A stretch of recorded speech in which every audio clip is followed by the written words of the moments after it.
Holy is your name. Father, I pray that you would speak a secret word to your servant today, Lord. I pray that you will bless these, your sons and your daughters today, Lord. I pray that you will intensify the anointing on our lives today.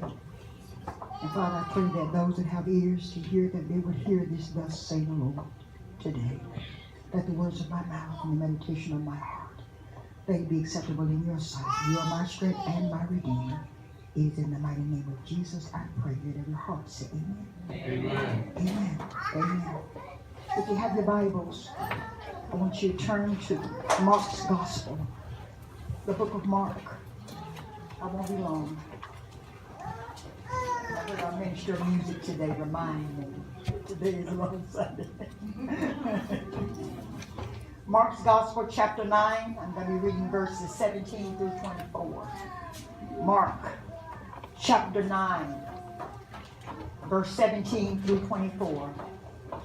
If you can, would you please stand for the reading of God's holy word? We only ask you to do that just to honor God's holy word. Amen?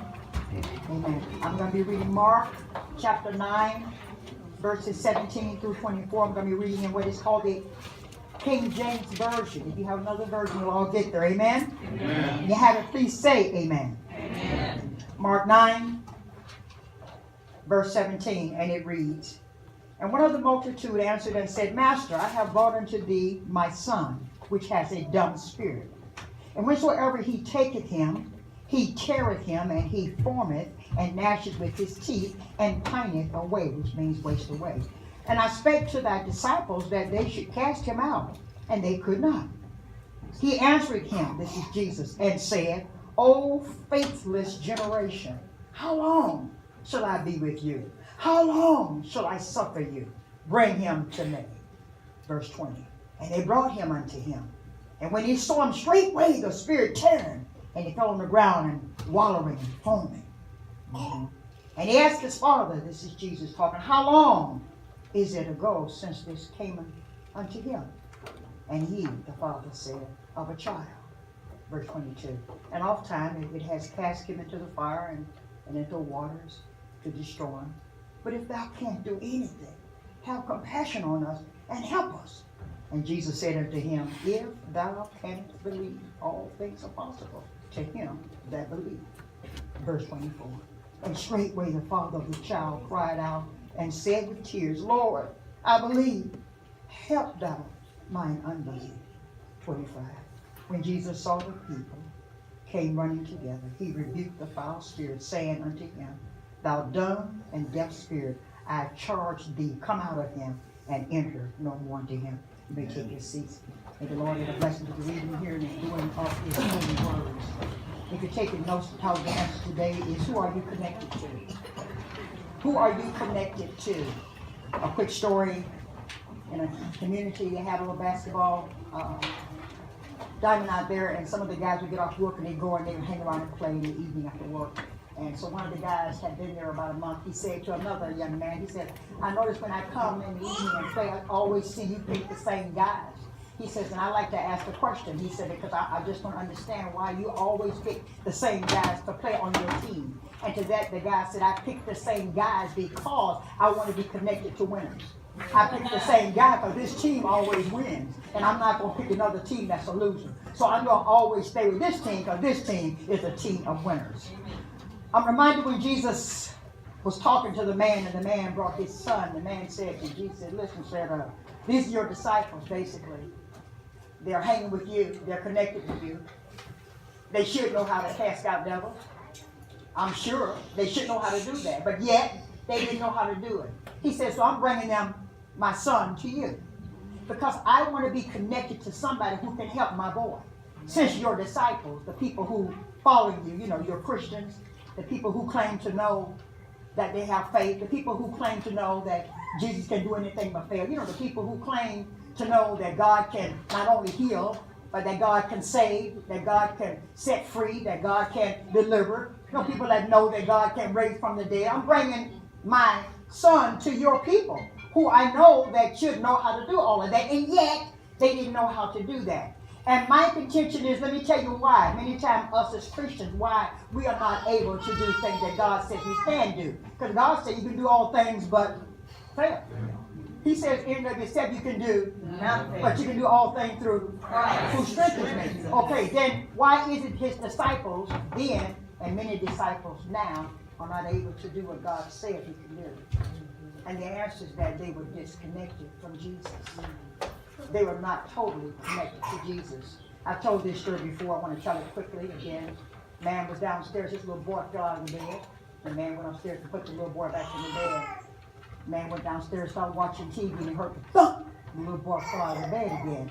And the man went back upstairs and put the little boy back in the bed. To that, the little boy said, Father, he said, why is it that I keep falling out of bed? Is something wrong with me? And the father said to the son, no, son, there's nothing wrong with you.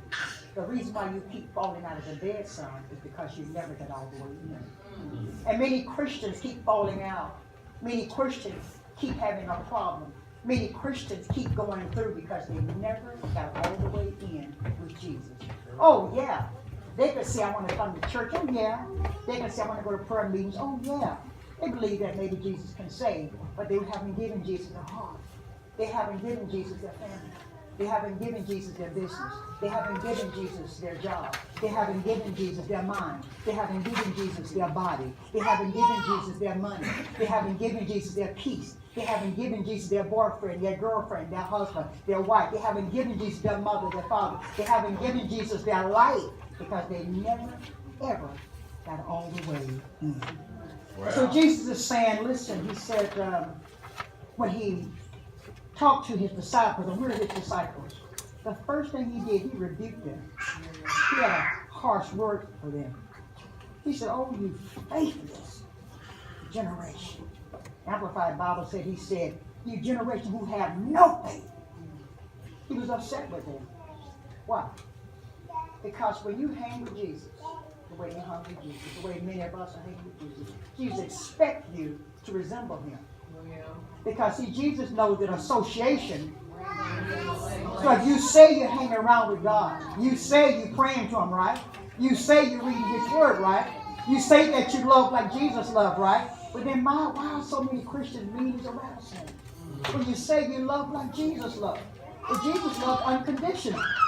Jesus didn't care who you were.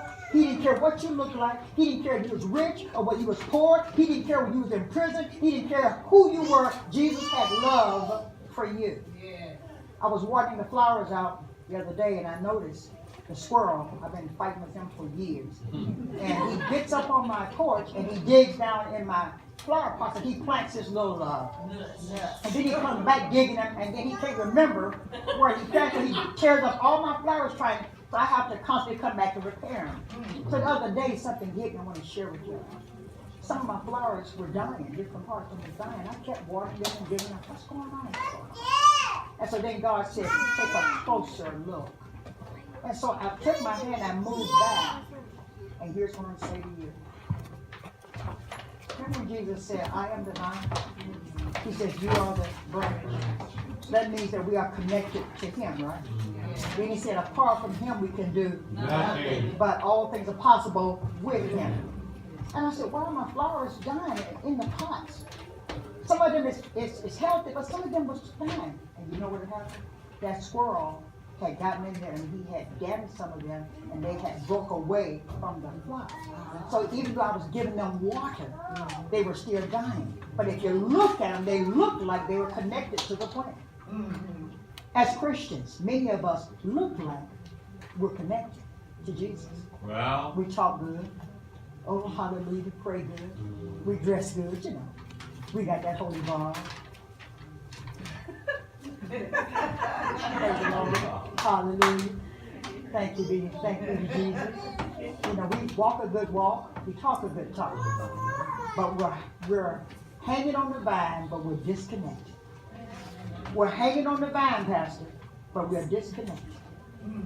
See, we're hanging on the vine, but we're hanging on the vine, but we're really, but it looked like we're together, but we're not. Who are you connected to? Let me say something to you.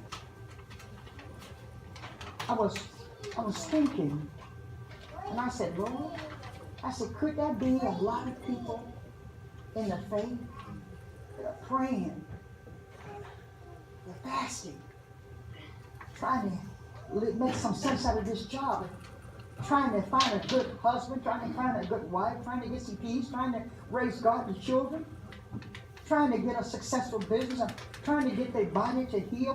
What's going on, Lord? Trying to get some peace in their mind. They're trying, they're doing the best they can, and they're hanging with the saints. They're coming to Bible study, they're coming to church and doing the best they can, Lord. They're talking, what's the matter? And God said, tell them that could it be that they're hanging with the bunch, that they're disconnected?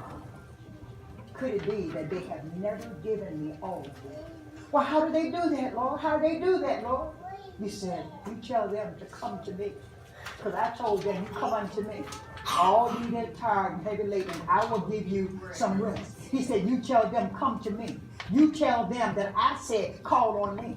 Jeremiah 33:3. And I will answer them. You tell them that I will show them great and mighty things that they don't know. You tell them, come to me. Psalm 91:15. And he says, and call on me. Tell them I will answer them. I'll be with them in trouble and I will deliver them. Tell them that if they are disconnected from me, they are disconnected from the attributes of God. That if they are not connected to me, they don't have love because they don't know how to love because they don't have love. If they are disconnected from me, they cannot get healed because they don't understand healing because they don't have no help to get them healed. If they are disconnected from me, they have no patience.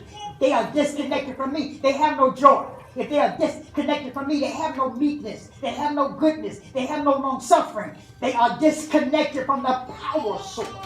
Who are you connected to? Finally, Matthew 4:4. Jesus said, man does not live by bread alone. We need more than substance in our bodies, y'all. We just can't live by hamburgers and Coke and coffee and Twinkies. Trust me, I tried. It don't work. Man does not live by bread alone. But here's what he said. Tell my people this. You cannot just live your life every day eating, drinking, living, watching good TV, movies, going out having a good time. That's not how you live. He said, but this is how you live, by every word that proceeded out of the mouth of God. How does that work, God? How does that work? How do I live by the word? How do I live by the word? Let me show you, and then I'll close. God said, show them. I want them to see this. Now listen. He said, every word is a spirit, and it lives. When you speak a word, it's alive. That's why you don't say certain things like, I'm so stupid. I'm broke. I'm dying. You don't say those words because words are powerful. Yes. Now watch. Watch. God says, show them. I sent Jesus to earth. I sent the word. The word became flesh. And he dwelt among us. Yes. The word became flesh. Yes. And he started. Yes.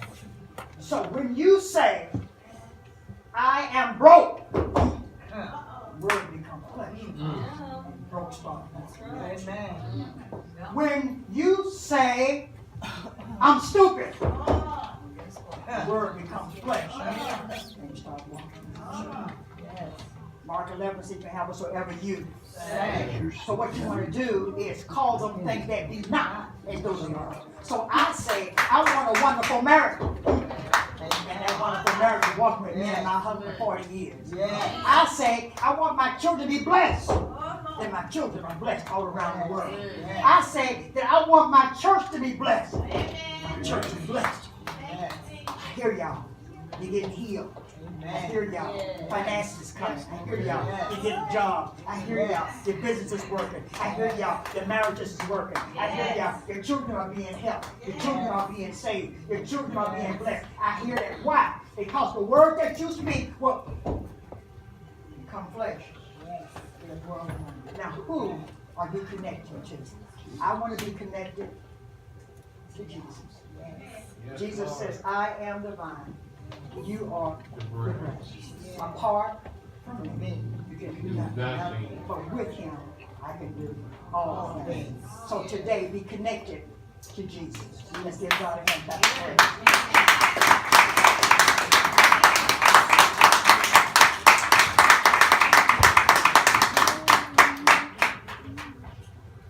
God is calling you. God is calling you to come on in. There's a call on your life to come in. I feel led. All of a sudden, that hit my spirit. That hit my spirit. That God says, I'm calling you to come in. That I got something for you to do. Who are you connected to? Listen at me. If you connect